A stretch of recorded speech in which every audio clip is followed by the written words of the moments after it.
जिस तरीके से अभी तक हो रहे एहतजाज ना फ्रेंडली, उसका कोई फ़ायदा नहीं होगा।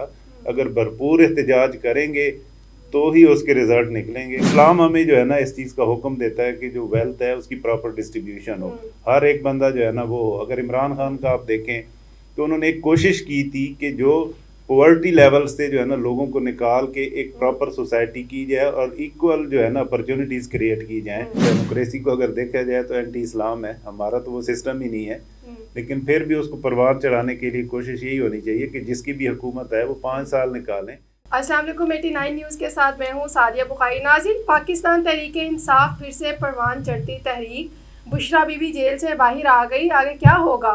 कारकुनान को एहतजाज का टास्क देने का इरादा है कि नहीं? हमारे साथ इन मौज़ूआत पे बात करने के लिए मौजूद है हामिदुल्लाह साहिब। कैसे हैं sir? Thank you for being here today. अस्सलाम वालेकुम, आपका शुक्रिया। सर, क्या कहना चाहेंगे? बुशरा बीबी जो है वह लाहौर से पेशावर पहुंच गई हैं और पार्टी कौन चलाएगा, क्या लगता है आपको?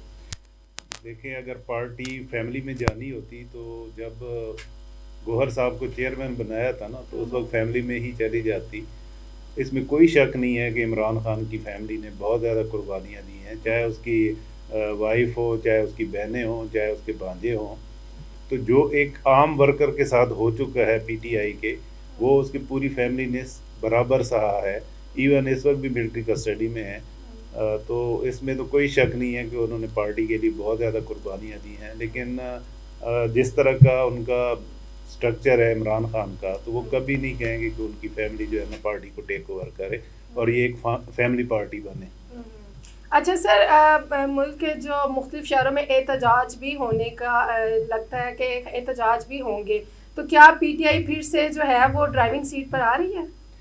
एहतजाज के अलावा इस वक्त कोई हल नहीं है। अगर आप देखें रूल ऑफ लॉ और जस्टिस सिस्टम की जो पोजीशन है इस वक्त पाकिस्तान में, तो पिछले 2.5 से 3 साल से अगर देखें तो ऐसी कोई कोर्ट नहीं है, बिल्कुल लोअर कोर्ट से लेके सुप्रीम कोर्ट तक हर दरवाज़ा उन्होंने खटखटाया है। लेकिन खातिर खा जो यानी एज़ पर लॉ उनके साथ यानी होना चाहिए या जो उनको रिलीफ मिलने चाहिए उस तरह का कुछ नहीं हुआ। तो अब उनके पास कोई और ऑप्शन नहीं है, पीटीआई के पास रह जाता कि वो एहतजाज जो है ना वो करें। लेकिन अगर जिस तरीके से अभी तक हो रहे एहतजाज ना फ्रेंडली, उसका कोई फ़ायदा नहीं होगा। अगर भरपूर एहतजाज करेंगे तो ही उसके रिजल्ट निकलेंगे। लेकिन जिस किस्म का हो रहा है उसका कोई फ़ायदा नहीं। एहतजाज भी किए जाए तो क्या रिजल्ट नजर आते हैं? डेफिनेटली उससे फ़र्क पड़ेगा। देखें, ग्लोबली भी अगर देखा जाए ना, जिस तरह कांग्रेसमैन के जो लेटर्स हैं जो बाइडन को, यूके पार्लियामेंटेरियन के लेटर हैं, इसी तरह बाकी कंट्रीज़ में इस तरह ज़ल्म खलील इस वक्त एक्टिव हुए हुए हैं। अगर आपको याद होगा तो अफ़गानिस्तान का जो इशू रिज़ॉल्व किया था वो इमरान खान के साथ मिल के ज़ल्म खलील का बहुत बड़ा रोल था। तो वो अभी कुछ दिन से बहुत ज़्यादा एक्टिव हुए हैं इस उसके लिए कि यार जो रूल ऑफ लॉ और सिस्टम है उस हिसाब से उनके साथ आप इंसाफ करें और उनको जो भी रिलीफ मिलता है वो दें। अच्छा, अब बहुत सारे लोगों का ये भी कहना है, अगर आप आवाम में भी जाएं तो कहते हैं एहतजाज इस वक्त जो पाकिस्तान के हालात चल रहे हैं और महंगाई कितनी ज़्यादा होती जा रही है, तो एहतजाज करने से मज़ीद चीज़ें जो हैं वो ख़राब होंगी। क्या कहेंगे कि एहतजाज जो है अगर प्रॉपर होता है जैसे अभी आप बता रहे हैं, तो चीज़ें ठीक होंगी या बेहतर ख़राब होने की तरफ आएंगी? मसला सिर्फ ये है कि इस वक्त एक तबका ऐसा है कि जो बहुत नीचे चला गया, एक ऐसा है कि 3 से 4% वो लोग हैं जो एलीट क्लास है, वो बिल्कुल ही अब जो है ना पकड़ने की उसमें भी नहीं आ रहे हैं। तो इस वजह से ये सारे जो है ना इश्यूज हैं मुल्क की इकानमी को। अगर एक प्रॉपर जस्टिस सिस्टम हो और प्रॉपर डिस्ट्रीब्यूशन ऑफ वेल्थ होगी, इवन इस्लाम हमें जो है ना इस चीज़ का हुक्म देता है कि जो वेल्थ है उसकी प्रॉपर डिस्ट्रीब्यूशन हो, हर एक बंदा जो है ना वो हो। अगर इमरान खान का आप देखें तो उन्होंने एक कोशिश की थी कि जो पॉवर्टी लेवल से जो है ना लोगों को निकाल के एक प्रॉपर सोसाइटी की जाए और इक्वल जो है ना अपॉर्चुनिटीज़ क्रिएट की जाएँ। इवन जो मदरसे के स्टूडेंट्स हैं वो भी पीएचडीज बने, वो भी डॉक्टर बने, इंजीनियर बने। तो उनका वो ये वाली कई चीज़ें ऐसी हैं, उसके साथ इख्तलाफात अपनी जगह पे हैं सियासी। तो इकॉनमी पे सर क्या असर पड़ेगा अगर एहतजाज इस तरह से होंगे? इकॉनमी का देखें अभी भी कोई वाली वारिस नहीं है। अगर आप देखें तो कोई भी ऐसा कोई खातिर खा जिस चीज़ से आम लोगों को फ़ायदा हो उस तरह का तो कुछ भी नहीं हो रहा है। हमारा फोकस क्या है जी, स्टॉक एक्सचेंज बस लाख पे पहुंच रही है, तो उससे आम बंदे का क्या फ़ायदा? 0.434% जो है ना, 0.34%, 3% भी नहीं है, 0.34% लोग जो है ना उससे इंगेज हैं। तो आम जो लोग हैं 25 करोड़, उनका तो इससे कोई लेना देना नहीं है। उनका तो लेना देना उनके किचन से है, उनके घर के रेंट से है, उनके बिजली के बिल से है। तो उसमें तो अभी अगर आप देखें तो पिछले किसी भी वक्त से अगर आप देखें तो कुछ भी नहीं हुआ है। इवन कोरोना में अगर देखें तो उन्होंने प्रॉपर जो है ना इसको सब्सिडाइज किया था, कई चीज़ों को रोक लिया था कि आम लोगों तक जो है ना वो पहुँचे, और वो ज़्यादातर टेक्नोलॉजी यूज़ कर रहे थे ताकि राइटली जो है ना लोगों तक बात पहुंच सकती, बजाय इसके के दरमियान में जो है ना लोग खाते हैं, जो पॉलिटिकल वर्कर्स होते हैं वो चीज़ें खा लेते हैं, आम बंदे तक पहुंचते ही नहीं है। अच्छा सर, बात करें खान साहब की, बुशरा बीबी तो बाहर आ गई हैं और पेशावर भी पहुंच गई हैं, खान साहब के बारे में क्या कहेंगे कि कब तक रिहा होंगे? अब पिछले यानी जब से भी ऑलमोस्ट 500 दिन होने वाले हैं, तो उनके ऊपर ऐसा तो कोई केस नहीं है कि जो जेन्युइन हो और जो लग रहा है तो वो तो बिला वजह रखने वाली बात है, जेल में रखा हुआ है। अदरवाइज अभी हुकूमत के पास ऐसी कोई चीज़ नहीं है उनके खिलाफ कि ठोस एविडेंस अगर होता तो अभी तक उनको उन्होंने कैफर के दार तक पहुंचा देना था। इनके अभी तक जो ट्रायल हैं वो सारे देखें कुछ भी उसमें नहीं है। अगर वो यूनिवर्सिटी वाला आप देखें, कादर यूनिवर्सिटी वाला, तो वो एक पब्लिक सेक्टर की जो है ना वो है और ट्रस्ट बना हुआ है, तो ट्रस्ट से ट्रस्टीज कुछ भी नहीं लेके जा सकते। तो इस तरह के जो केस बनेंगे तो वो पॉलिटिसाइज केस हैं, इसका कोई फर्क नहीं पड़ना। सर बुशरा बीबी बाहर आ गई हैं तो चांसेस दिखाई देते हैं कि अब खान साहब की भी बारी है कि बाहर आएंगे? देखिए, अब नए चीफ जस्टिस के लिए सबसे बड़ा इम्तिहान यही है कि जुडिशरी को इकट्ठा करना और प्रॉपरली जो सिस्टम है वो इंसाफ के ऊपर मबनी करना। अगर वो हो जाता है तो अभी तो केस तो ऐसा उनके ऊपर कोई भी नहीं है, तो वो उनको बाहर आना चाहिए। और वो दायर है मुल्क से तो बाहर जा नहीं रहे, आप ECL में नाम डालें और जब भी ट्रायल की जरूरत हो आप उनको बुलाएं और उसको वो करें। सही। अच्छा सर, 190 मिलियन स्कैंडल का क्या बनेगा, क्या कहना चाहेंगे इस ये अभी वही कादर यूनिवर्सिटी वाला ही है ना। अब उसमें अगर देखें अभी तक कुछ होता नैब के पास तो कब का जो है ना वो प्रूव हो चुका होता। तो वो एक ट्रस्ट बना हुआ है और वो सारा पैसा, जमीन, हर चीज ट्रस्ट के नाम पे है।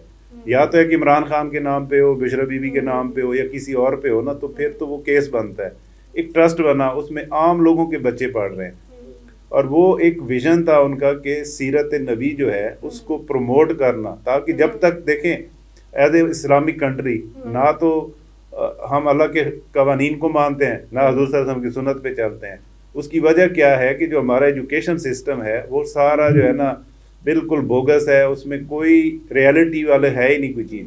तो वो अगर हम उसको जिस तरह वो सिंगल करिकुलम लेके आ रहे थे और इंश्योर कर रहे थे कि जो तदरीस कुरान है वो बच्चे जो है ना प्ले ग्रुप से लेके यूनिवर्सिटी से जो बंदा निकलेगा तो वो पूरा तफसील के साथ उसका हो चुका हो, तो जब हमें हमारी जो सकाफत है वो है इस्लाम बेस्ड, कुरान बेस्ड है, सुन्ना बेस्ड है, तो जब उसका हमें एक्चुअली पता चलेगा और वो अपनी लाइफ में अडॉप्ट करेंगे तो कोई चीज़ दुनिया की हमें तरक्की से रोक ही नहीं सकती। सर ये आपने बड़ी अच्छी बात की, लेकिन क्या आपको लगता है कि हमारा एजुकेशन सिस्टम पहले ठीक था अब नहीं है, या अब ठीक है पहले ठीक नहीं था? नहीं, वो तो 76 साल से जो है ना हम बिल्कुल ही बोगस है और उसका प्रैक्टिकल लाइफ के साथ कोई लेना देना नहीं है। ना तो वो इस्लाम के साथ उसका लेना देना है, ना कमर्शियली लेना देना है। जितने भी हमारे ग्रेजुएट मास्टर लेवल के बच्चे आगे आते हैं प्रैक्टिकल लाइफ में, तो जो कुछ उन्होंने पढ़ा होता है उसकी कोई प्रैक्टिकल लाइफ में एप्लीकेबिलिटी नहीं है।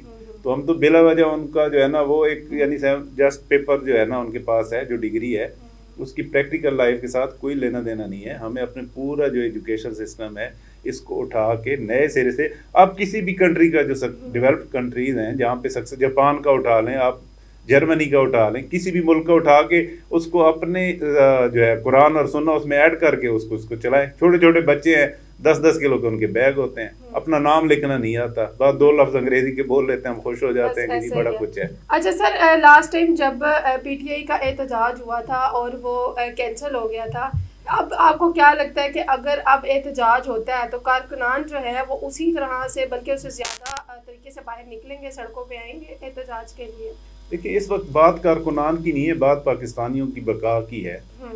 तो अगर हम चाहते हैं कि हम वाकई हकीकी मानों में आज़ाद हों तो हर बंदे को अपना रोल प्ले करना चाहिए। और हमारी जो इस्टेब्लिशमेंट है, ब्यूरोक्रेसी है, जुडिशरी है, उनका भी बड़ा इंपॉर्टेंट रोल है, मीडिया का एज वेल, कि हम इस मुल्क को हर किस्म के जो है ना ख़तरा से बाहर निकाल के और इसको एक प्रॉपर ट्रैक पे लेके चलें, क्योंकि अल्लाह ताला के नाम से बना हुआ है और अल्लाह ताला ने इसमें हर चीज़ आपको, हर किस्म, आपके पास मौसम है, आपके पास दरिया है, समंदर है, रेगिस्तान है, मेरा ज़मीन है, आपके पास किस चीज़ की कमी है? अब पूरी दुनिया में चले जाएं, वो किसी जगह पे जो है ना एग्रीकल्चर नहीं है, किसी के पास दरिया नहीं है, कहीं आपके पास तो ऐसी कोई चीज़ है नहीं जो आपके पास नहीं है। हर किस्म का मौसम है, हर किस्म के वसाइल हैं। अब उसके लिए सिर्फ और सिर्फ इंसान बन के उसको आगे लेके चलने वाली बात है और सीधे रास्ते पे चलने वाली बात है। आप देखेंगे कि बहुत बड़ा अरसा हमें चाहिए ही नहीं है। हम मैक्सिमम 3 से 5 साल अगर इसको प्रॉपरली लेके चले तो हम एक डेवलप्ड कंट्री बन जाएंगे। सर, जिस तरह से हुकूमत तब्दील होती रहती है अपने वक्त से पहले, तो आपको क्या लगता है कि डेमोक्रेसी हम कर ही पाएंगे कि नहीं? वैसे तो कहना नहीं चाहिए, लेकिन जो है डेमोक्रेसी को अगर देखा जाए तो एंटी इस्लाम है। हमारा तो वो सिस्टम ही नहीं है, लेकिन फिर भी उसको परवान चढ़ाने के लिए कोशिश यही होनी चाहिए कि जिसकी भी हुकूमत है वो 5 साल निकालें, लेकिन जो वो आ रहे होते हैं वो प्रॉपर सिस्टम से आए। जो इलेक्शन है वो चोरी ज़्यादा ना हो, फॉर्म 47 या ये वाले इश्यूज ना हो और लोगों को उसके ऊपर ट्रस्ट हो। अब मैंने जिसको वोट दिया अगर वही बन के आगे आएगा तो कल को मैं 5 साल उसको बर्दाश्त भी करूँगा और उसके ऊपर तनकीद भी करूँगा, उनको जो है ना राय रास्त पे लेके आने की भी कोशिश करूँगा। और हमें लोगों को डेवलप करना चाहिए। वोटर के एजुकेशन बहुत ज़रूरी है कि वो राइट और रॉन्ग को समझ के वोट डालें। सर, हमारी आधी आवाम को तो पता ही नहीं होता कि वोट किसको डालना है। वोट डालने तो चले जाते हैं, उन्हें पता ही नहीं होता है। नहीं, इस बात को तो इस दफ़ा 8 फरवरी को लोगों ने निगेट कर दिया कि आम जितने भी यानी पीटीआई का जब निशान ले लिया गया तो इतने सारे निशान थे, उसके बावजूद अगर लोगों ने वो निशान ढूंढ के वोट डाल दिए तो मतलब कौम को समझ आ गई हुई है। अब हमने सिर्फ इस सिस्टम को स्ट्रॉन्ग करना है, एस्टेब्लिश करना है ताकि लोग अपना प्रॉपर वोट डालें और वो जो वोट जिसको डाला हो वही वाला बक्से से निकले। ये ना हो कि बक्से से तो रिजल्ट कुछ और निकले और सारा दिन लोग लाइनों में खड़े कि वोट किसी और के दो। अच्छा, मीन्स क्या हमारी आवाम को शऊर आगे बल्कि आना चाहिए, हमारी आवाम को शऊर, और जिनको नहीं है उनको भी आ जाना चाहिए। और अगर अपना वोट आप सही जगह पर देंगे तो आपको भी उसी तरह से तरक्की करेगा। Thank you so much sir Hamidullah, आपने हमें टाइम दिया और हमसे बात की। इसी के साथ सादिया बुखारी को इजाज़त दीजिए। अल्लाह हाफिज़।